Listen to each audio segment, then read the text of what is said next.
Dahil tayo sa Friday, kayo maganda sa Friday, mas maganda lugar natin. Amen?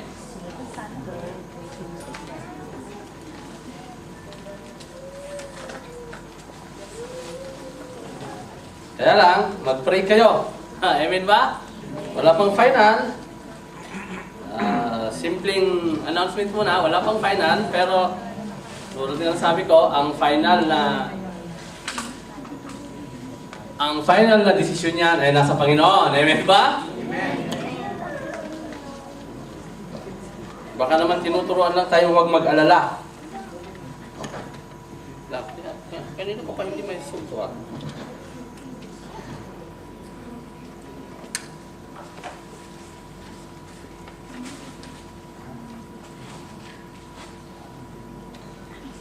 Okay, ready na kayo lahat?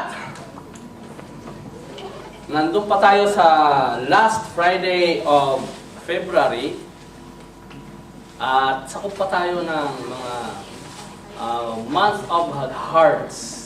Kaya okay pa kayo magsuot ng pula. Kaya nga ako nagsuot pa ng pink eh. Para kahit pa paano, nandun pa yung para bang epekto, yung aftershock nung nangyari nung 14 dito. Sino nandito nung 14? Yung mga naging masaya, nagsayawan, nagkantahan, at nagtawanan, at naglaruan. May palakpakan nyo nga ang Diyos. Okay, so, good morning. Magpapatuloy tayo. Magpapatuloy ang gawain ng Diyos dahil nagpapatuloy ang Diyos at hindi siya uminto. Amen. So, patuloy pa rin ang para bang our heart will go on and on. Teka muna, kanta yata ni si Lindy yun. Okay, anyway, patuloy ang buhay, magpapatuloy ang ating maramdaming buhay at punong-puno ng puso. Okay, so, noong February 7, sabi natin, how to check our hearts, kung anong klaseng puso meron tayo. Well, today, we'll talk about taking care of your heart. Alam niyo sa internet, ang dami yan. Pumunta ka sa Jamia, bibili ka ng mantika, heart, may ano, di ba? Cholesterol free, heart friendly. Okay ito. Sabi ko, totoo naman kaya ito. Mantika, walang cholesterol. Saan ka nakakita noon, di ba? Pero yun ang sinasabi nila, di ba? May nakahugis na puso doon, naka-check. Ibig sabihin, okay ito sa puso. So, pumunta ka sa internet, manood ka ng mga vlogs, magbasa ka ng mga vlogs, manood ka ng mga... Nandun pa rin lahat yung tips. And I'll give you some tips ngayong umaga. Hard advice 1. Spend less time in front of TV. Be cautious if you spend long hours in front of television. 2 hours in front of television, bawal. According to cardiology, it can up your risk of heart attacks by 125%. A new study now finds that watching television for more than 2 hours a day increases your risk of heart attacks. 2 hours in front of TV. Advice 2. Avoid high fructose foods and unlikely culprits. HFC or high fructose corn syrup, also known as corn sugar, is the most common added sweetener in processed foods and beverages. Although it is chemically similar to table sugar or sucrose, some studies have linked it to increased triglyceride levels, which can boost your heart attack risk. Why it is a problematic thing compared to sugar is because the moment it goes into your body, it breaks immediately into smaller sugar molecules, and that is converted to fat much faster than what sugar would be converted to fat. Okay, so Heart advice 3. Give up the smoke. Here's how. Smoking damages the lining of your arteries and makes them narrower. The carbon monoxide in tobacco smoke reduces the amount of oxygen in your blood, making the heart pump harder to supply the oxygen. Once you quit smoking, the chances of developing heart attacks are reduced dramatically to the tune of 50 to 75%. That's a huge amount. Heart advice 4. Get enough sleep. Too little sleep can promote calcium buildup in the heart arteries, leading to the plaques that can break apart and cause heart attacks and strokes. Heart advice 5. Get some exercise. The American Journal of Medicine and the British Heart Foundation second that exercising just for half an hour every day cuts down your chances of dying of a heart attack by 60%. Alright, yan. Doctor's advice. Yan ang mga doctor's advices. Very good advice how to take care of our hearts. Yan ang mga advice ng mga doktor. Now, let's open our Bibles to the book of Matthew. Chapter 13 to 15. Okay, this is why I speak to them in parables. Si Jesus nagsasalita nito, tinanong kasi siya, why do you speak in parables? And what for? Ito sabi, this is why I speak to them in parables. Though seeing, they do not see. Though hearing, they do not hear or understand. In them is fulfilled the prophecy of Isaiah. You will be ever hearing but never understanding. You will be ever seeing but never perceiving. Ang resulta, for these people's heart has become callous. Pusong bato na. Ito na talaga yung pusong bato. For these people's hearts has become callous. They hardly hear with their ears, and they have closed their eyes. Otherwise, they might see with their eyes, hear with their ears, understand with their hearts, and turn, and I would heal them. Panginoon, kumilos ka, Panginoon Diyos, mangusap ka sa buhay namin, sa aming lahat, upang makita namin ang mga pamamaraan, Panginoong Diyos, upang ang puso namin ay palaging naka-in-tune sa iyo. Kahit anong oras, maging ang trabaho namin sa area ng trabaho namin ay maraming tensyon, o kaya ay toxic yung mga trabaho namin, Panginoon, o kaya saan mang dako, Panginoong Diyos. Hayaan mo, makita namin yung mga pamamaraan mo upang ang puso namin sa lahat ng sitwasyon ay nakatuon sa iyo at wala nang iba kundi sa iyo lamang. Salamat po. In Jesus' name we pray. Amen. Okay, so ito yung yung paborito ng lahat. Ang pag-uusapan natin ay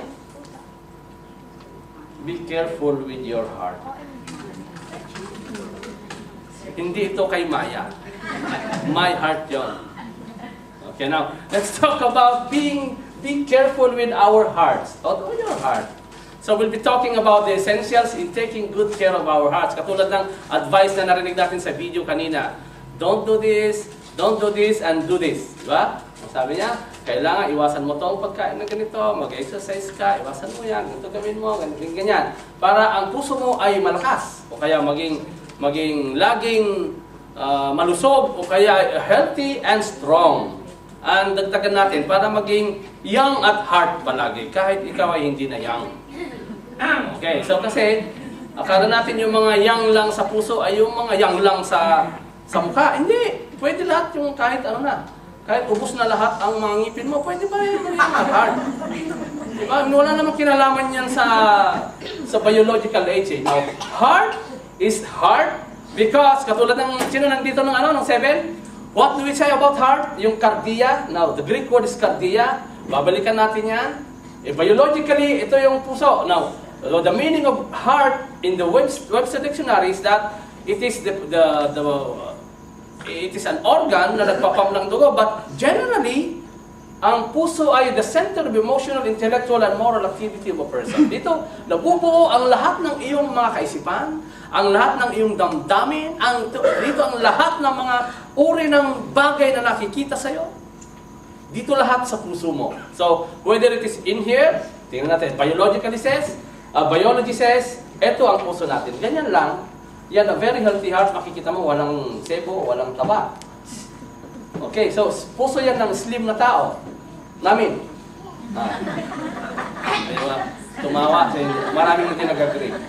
Okay, anyway, psychology says, biology says yan ang puso natin, yung nagpapump. But psychology says another thing. Ang sentro ng ating emotional, which is the emotional, intellectual, and moral activity of a person is situated somewhere yung in the base of the brain.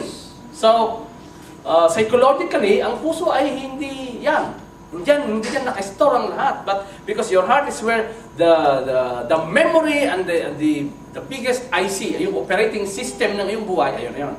Yan yung operating system, alam natin yan, kaya pinag-intindi ng computer yan. Now, your heart is the operating system of your entire being. Ang sabi nila, yan ay nandun sa baba ng iyong ng utak. Well, regardless where it is, sabi natin, kailangan paalagaan natin ang ating mga puso. Okay, amen ba dyan?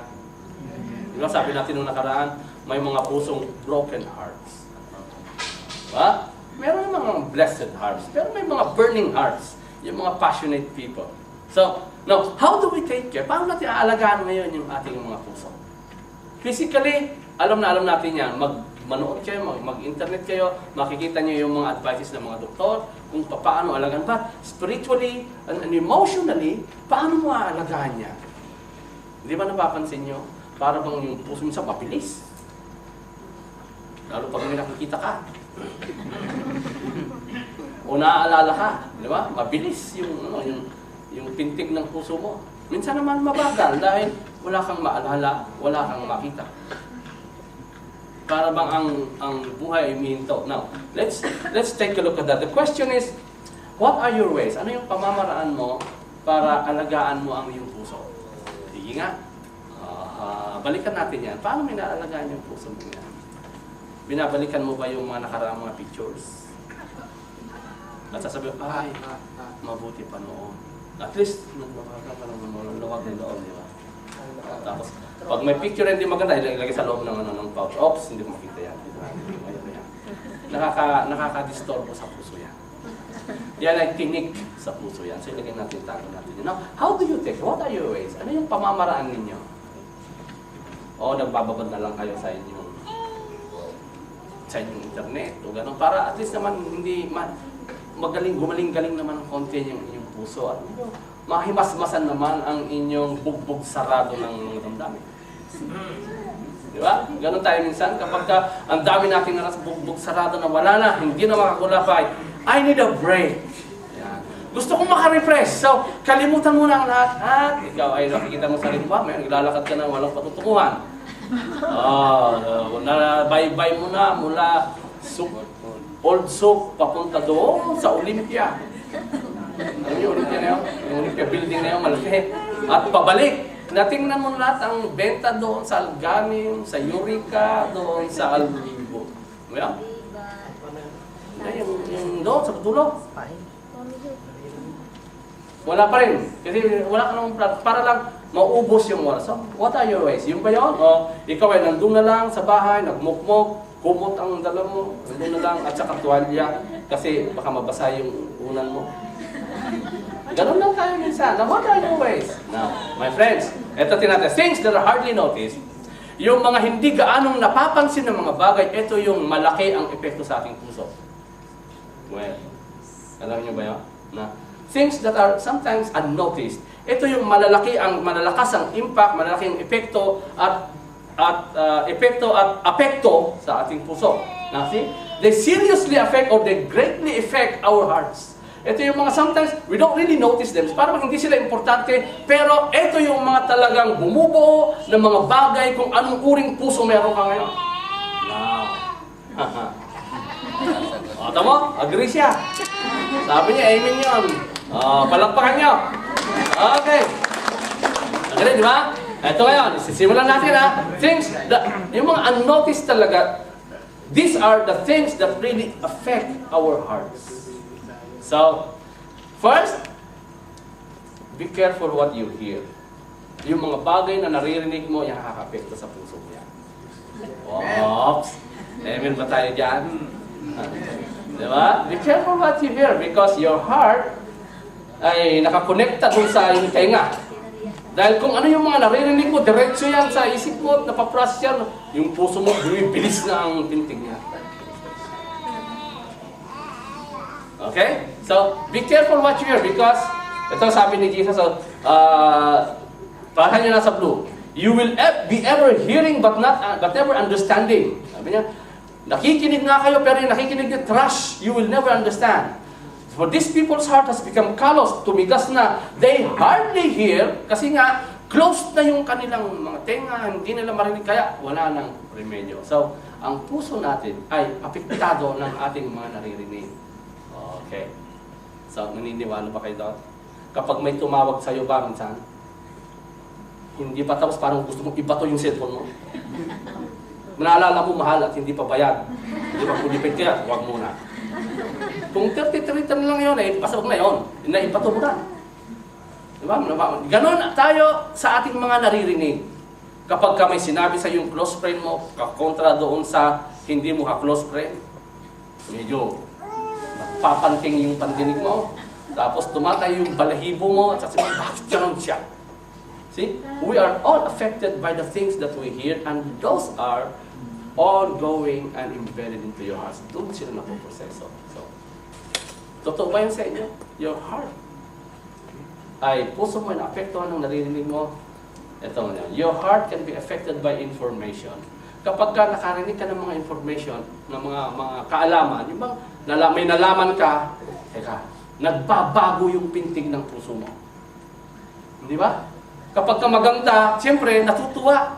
Para bang bumibilis din yung puso, pero maganda ang resulta. Pero kapag ka hindi, bumibilis ang puso mo at, alam mo, kapag masaya ka, itong kaibahan, bumibilis ang puso mo, pero ang kamay mo gumaganon. Di ba? Pero kapag ka hindi maganda, negatibo, bumibilis ang puso mo, ang kamay mo nakaganon. Ganon na yung epekto. Bumibilis ang puso mo, pero ibang ginagawa ng mukha at ng kamay. Kapag ka maganda, sabi na, nakangiti. Pero kapag ka hindi maganda, ganon. Your heart can be affected by information.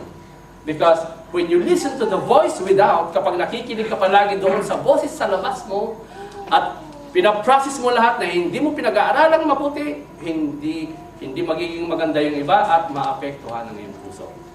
Okay, so amen ba dyan? Kapag ang tenga mo ay laging parang Arab sat, diba? Parang receiver ng Arab satellite na ang laki-laki na parang dinig mo lahat at tanggap mo lahat ng mga impormasyon na naririnig mo, balang araw, magkaka-atake ka na. Why? Because they all come to you because information affect our hearts. Ang lahat ng information. Hindi lang information. Also, your heart can be affected by imagination. Okay? That is when you listen to the voice within. Kapag ka ikaw naman ay taong ilusyonado, ilusyonada, lagi mong pinapakinggan ang boses sa loob mo, sabi, ay, hindi ako pangit. Maganda ako. Maganda yan, kasi pagtatrabahuan mo yan. Di ba? Hindi ako ganon. Ako ay ganito. So, ito yung mga imaginations natin. Hindi ako mahirap. Ako ay mayaman sa harapan ng Diyos. Then, you try to work it out at ikaw ay magtatrabaho ng maayos. Then, things will be coming out when you listen to the voice within. Kaya lang, yung voice within, hindi palaging positive. Pansin nyo? Para bang, the voice within says, oh, wala na kaming lugar. Wala na kaming, hindi mangyayari yun. That's the negative voice within. If you listen to the voice within, you have to intune it into the channel of God. Diyan ka dapat nakatune in. Because things that you hear from the outside and from inside of you, di ba? Kahit mag-isa ka, para kang may kausap minsan. Minsan nga kapag ka lumampas ka na sa borderline ng pagiging mag-isa, lumalabas na yung words sa labi mo, wala ka namang kasama. Mabuti lang sana kung mumble mo lang, okay lang, naiintindihan namin yon. Pero pag mag-isa ka na, naririnig na ng kabilang kwarto yung sinasabi mo na ikaw lang mag-isa, iba na yon. See? That's another scenario and that's another story. Kapag kausap mo yung sarili mo, okay lang. Kapag walang nakakarinig, pero kapag naririnig na sa kabila, sabi mo, ano nangyari to? I-report ka na sa HR. Ma'am, sabi niya, alalayan nyo yun. Medyo nawawala sa sarili yun. Delikado yun. So, we are all affected by the things that we hear. Now, alam niyo yung mga trending ngayon, yung mga nananakot sa ating mga Pilipino ngayon? Isang takot. Nagbabasa ba kayo ng nanonood ba kayo ng mga YouTube? Kilala niyo ba yung si Indian prophet daw? Okay na. Ito yung prophecy niya. Hindi ako nandito para kontrahin ang mga tao. Nandito ako sa ipahayag sa inyo na we are affected by the things that we hear. It's not something that's small, obscure. Ito ay 2011. But the devastation would be so terrible. So terrible. So great. The winds would come like a huge typhoon. Kailan dumating yung typhoon? 2013, 2011. Come such a force that will rip on the ground, on the air, everything will be ripped apart. Man, machine, houses, factories, buildings, everything ripped apart and torn apart. So great will be the destruction that will be spoken about all throughout the world. Okay, yan yung kanyang prediction noong 2011 para sa summer and Leyte. Well, nangyari, di ba? Well, hindi ako nandito para sabihin sa inyo na, no, I am not here to evaluate people. I'm here to tell you that noong narinig niya yan, ang dami nang naapektuhan. Okay? So, the effect of Yolanda ay nagsimula na noong 2011 and 2013. Now, because we are all affected by the things that we hear. Ngayon, kapag ikaw ay nakakarinig ng mga bagay, naapektuhan tayo, but if you have faith in God, kapag ka yung voice within ay naririnig mo and that says, whatever happens, God is with you. Even if the whole world crumbles down, kahit ang buong mundo ay magkabalibalintad, ang Diyos, kapag ang buhay mo ay nasa kamay ng Diyos, ikaw ay mananatiling magkakaroon ng buhay na walang hanggan. Amen. And paano ng disaster? Disaster happens everywhere. Hindi lang sa Pilipinas, hindi, pinipili. Lahat ng mundo ngayon ay prone to disaster. So, don't single out and say, ganyan. No, it can happen here. Pwede mangyari yan dito. Isang iglap lang, isang putok lang ng malaki at nagkagulo tayo. Saan tayo pupunta? Sa kamay ng Diyos lang. Because that is where we find a safe ground. Okay, so by the things that you hear, your heart is partly founded by the things that you listen to. Yung mga pinapakinggan mo ng matagal, yung mga kapag narinig mo ay para bang dinadigest mo pa sa iyong isipan. Ito yung mga bagay na kung saan nakasalalay ang kondisyon ng iyong puso. Ito yung mga bagay na nakaka-apekto sa iyo ng malaki sa ang pandinig mo ay palaging naka-tune in doon. Katulad na lang ng subukan mo, lagi kang naka-tune in sa isang channel o sa isang istasyon. Your life and your heart will always be affected and will always be founded on the things that you hear. Amen ba? Pangalawa, okay? Be careful what you hear, and then be careful what you see. Ito nakaka-apekto din. Akala nyo normal lang yan, naririnig, ang dami dyan. Normal lang yan, mag-open ng internet, manood ng mag-movie marathon mula alas 5 ng hapon hanggang alas 12 ng gabi. Tandaan nyo, ano sabi niya? In front of TV, 2 hours, you are at risk of heart attack. Okay? So be careful what you see. Ito sabi ni Jesus, in them is fulfilled the prophecy by Isaiah, you will be ever hearing but never understanding. You will be ever seeing but never perceiving. Nakakakita nga kayo pero hindi naiintindihan at nauunawahan ng mga bagay. Okay. We like to see. Sa totoo lang, madalas tayo gusto natin manood lang pero naintindihan mo ang pelikula, hindi. Panoorin ko ulit bukas. Another almost 2 hours. And they have closed their eyes. Kumbaga they have closed their sights and visions for the things of God. So be careful what you see. Sapagkat dyan din nakaka-apekto ng puso natin. Minsan, naririnig natin. At pag nakita na natin, nagbabago, di ba? Nagbabago yung pananaw natin nung narinig lang natin, kaysa nung nakita na natin ang mga bagay, hindi naman pala. Pambira naman ito. At akala nila gano'n, akala ko pa ba? Kaya tayo nagkakaganito minsan. Akala ko pa naman. Kasi you have received an information, okay, something that you have imagined and something turned out to be visible ay iba na. Ay, buti na lang. Kaya meron tayong gano'n, buti na lang, hindi katulad ng aking takot na inaasahan. Ganon tayo minsan. Because we are all affected by the things that we see. And dito tayo sa puso natin ay nakasalalay din sa mga nakikita natin. Okay, now. We care only to believe what the eyes can see. Minsan, di ba? Pag narinig natin, sasabihin mo, gusto ko munang makita para mapatunayan. Di ba? Katulad ng kwento ng yung very, sa bagay, medyo hindi na gaano ngayon.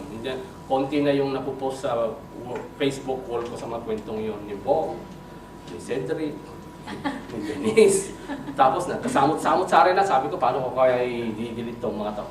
Ngayon, di ba? Noong kapag naririnig mo lang, iba, pero kapag napanood mo CCTV, iba din, iba na naman yung pananaw, kaya nagugulo ka minsan. Yung naririnig mo ay iba, pero yung napapanood mo ay iba. Because we care to believe what the eyes can see. A careful look leads to a clear perception. Kapag careful ka na, pag nakita mo isang bagay at pag-aaralan mo talaga, then you will have a clear perception. Yung pananaw mo at pagtanggap mo sa mga bagay ay mas malinaw. But take note, hindi lahat ng nakikita natin ay totoo. Right? Because you can be deceived by what the eyes can see. Pwede kang malinlang sa mga kayang makita lang ng iyong mga mata. Sapagkat minsan ang nakikita ng ating mga mata ay malayo sa totoong pangyayari. So, a careless look ends to a covert deception. We can be deceived by the things that we see sometimes. Katulad ng nung nangyari kay Eva, di ba? Magandang kulay ng prutas na yun. Sabi ng Diyos, narinig niya, hindi maganda yan sa inyo. Nung nakita niya, hindi, mukhang naglalaway na yan, mukhang appetizing. Di ba? By the things that we see, we are all affected. We can be deceived by the beauty of what we see at ililigaw tayo kung saan. Now, sino sa inyo ang nakakalam kung ano yung optical illusion? Yung bang nakikita mo ganyan pero hindi pala. Okay? Ito isang optical illusion. Gumagalaw ba yung mga guhit-guhit? Hindi, di ba? Bakit parang gumagalaw? Because that is an optical illusion. Ang buhay minsan ng mga bagay sa paligid natin is just like an optical illusion. Na para bang ganon pero hindi ganon. See? It's a form of art. Optical illusion. Pagtatabihin lang yung dalawang papel na ganon, idadaan, pero parang kumikilos ang mga na patungan. Okay? Parang umikot na, di ba? Pero hindi naman siya talaga umikot. So, we can be deceived by what the eyes can see. Kaya hindi 100% reliable ang ating mga paningin sa mga bagay na ating nakikita. We have to study them. Kaya, tumatakbo ba yan? Video ba yan? Hindi. It's just a drawing, corrugated paper na pinatong lang, binog na gano'n, na para bang gumagalaw na. That is what we call optical illusion. Minsan, tayo ganyan.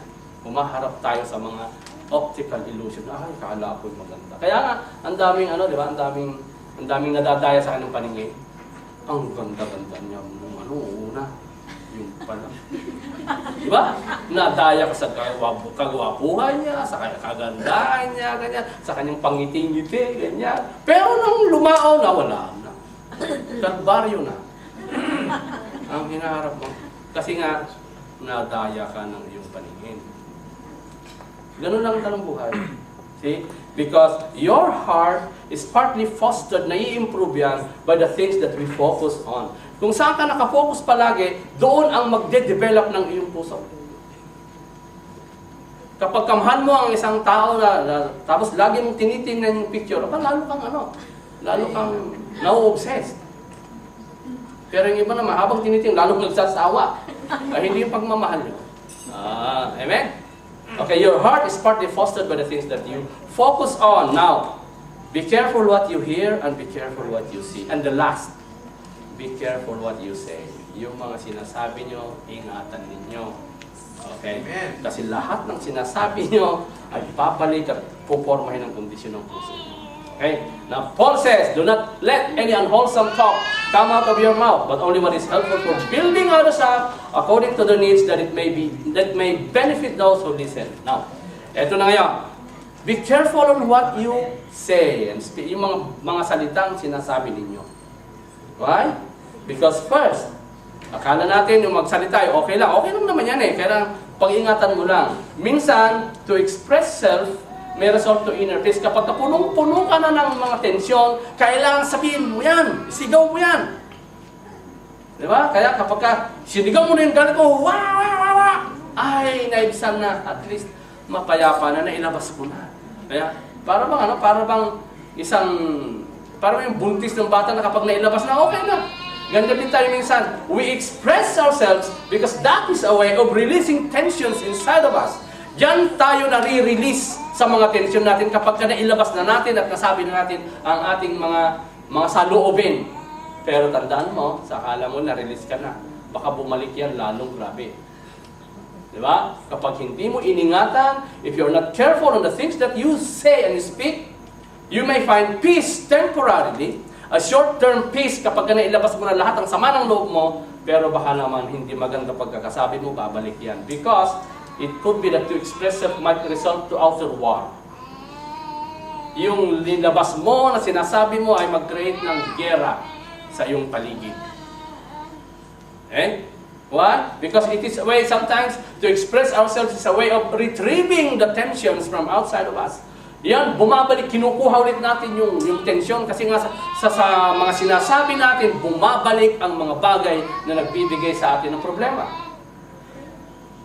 So, be careful on what you say. Ang salita natin ay, people say, ito yung mga iba, sabi ng iba, our words have power and they affect even the material things around us. Naniniwala pa kayo daw? Na kapag ka daw yung halaman mo, ay, bawat umaga kinakausap mo, ay, mamulaklak ka na, pinupunasan mo. Ang ganda-ganda ng aking halaman ngayon. Dapat kahit naman ilang dahon na lang yung natita, ay, very flourishing siya. Pag ginaganon mo daw siya, talagang siyang na-encourage na mag-bloom. Well, yun ang sabi ng mga gardeners and psychologists. Totoo siguro yun, ano? Ano kaya sabihan niyo kung umaga na gwapo ako? Baka naman gumwapo ako. Paano naman? Yung asawa niya, ay, ang gwapo mo talaga. Sabi ng asawa, tumigil ka. Hindi na, dati. At least dati. Diba? Okay, now, the words that speak have powers. Ito ang experiment na ginawa ng isang Japanese doctor. Ang pangalan niya ay si Masaru Emoto. Emotional siguro to, laging nag-i-emote.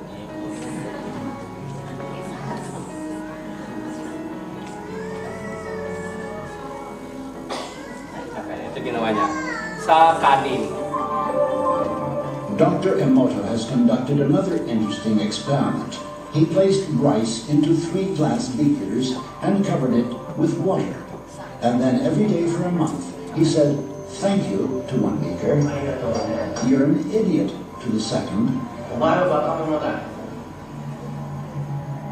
and the third one he completely ignored. Every day niya ginawa.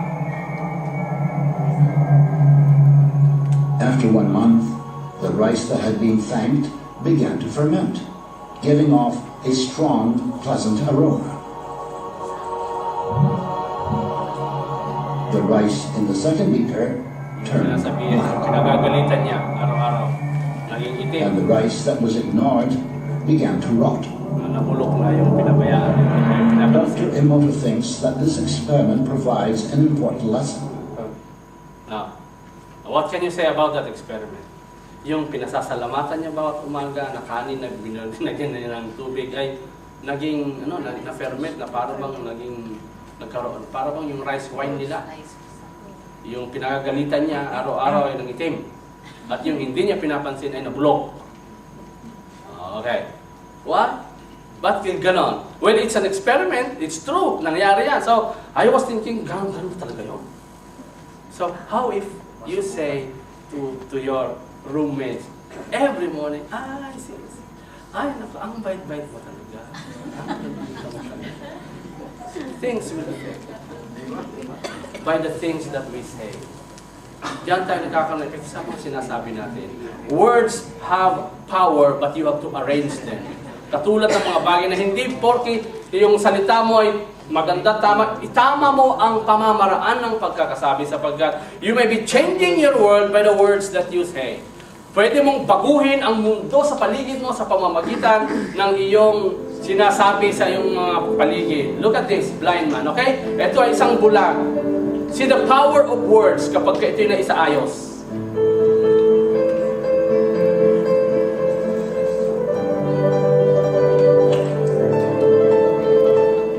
Sabi niya, I'm blind, please help.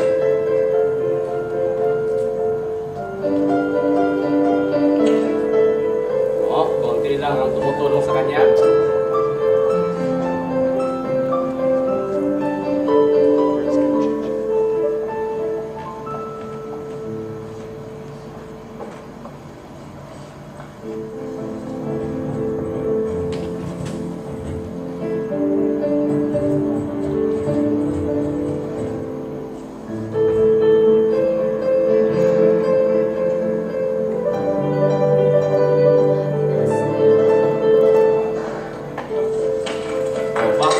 dumami yung